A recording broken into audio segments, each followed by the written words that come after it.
Hey y'all, what's up, what's good? This is your girl Naturally Her, and I am back with another natural hair tutorial.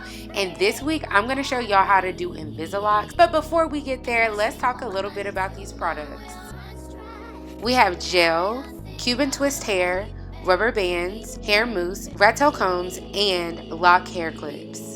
Okay, cool, so let's go ahead and get started. So you're gonna grab one section of your hair and then divide that in half. And then from there, we're just gonna focus on one piece once we get our parts straight, because you know, we don't play that over here. Okay, so once that's complete, we're gonna apply our gel to both sides of our parts. Don't go crazy here, you just need a little bit. Once that's applied, we're gonna apply some mousse all throughout our hair, and we're just gonna comb that through. And from there, you're gonna focus on one half of your section. And so I'm gonna show you two ways to wrap your hair. One, you could just gently wrap it around your comb as you just saw me do, and then tighten it up a little bit by continuously twisting your hair all the way down and then applying your clip. The other way you could do this is just by flat twisting that braid all the way down. So not using two strands of flat twist, but just one. So you're just rolling this down to your scalp. Another way that you could achieve this look, and I didn't show y'all here, is just by creating a lock. So I don't know if y'all have ever seen people do it with a comb, but it's the same thing. And so once your twist has been established, you're going to add one or two pieces of your Cuban twist hair and begin to wrap the fake hair around your plait, going one way.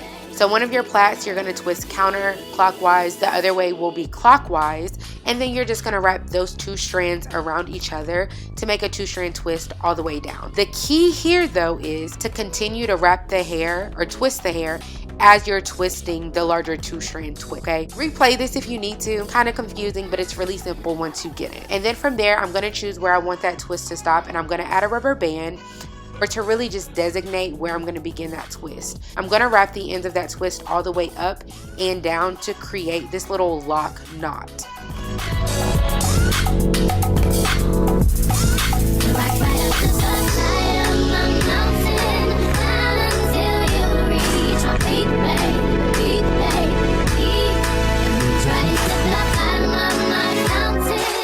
And then from there, voila y'all, we super cute, that's for sure. Now look at these parts, look at the sections, the definition here. Y'all, I'm a fan, and the bob is giving. Okay, I gave the bob all summer. And to finish up, you can always apply your oil or some more mousse just to set the style. Y'all know me, I think less is more. It's a personal thing, and that's just how I do my hair. But if you want to add it, go for it and be great, okay? But again, y'all, look at this style. I'm sold. Your girl is really about to be ganged soon with locks because it's just so much doing my hair. But as always, thank you guys so much for watching. Do not forget to like, share, comment, and subscribe. And don't forget to stay tuned for photos. Bye. And watch me over until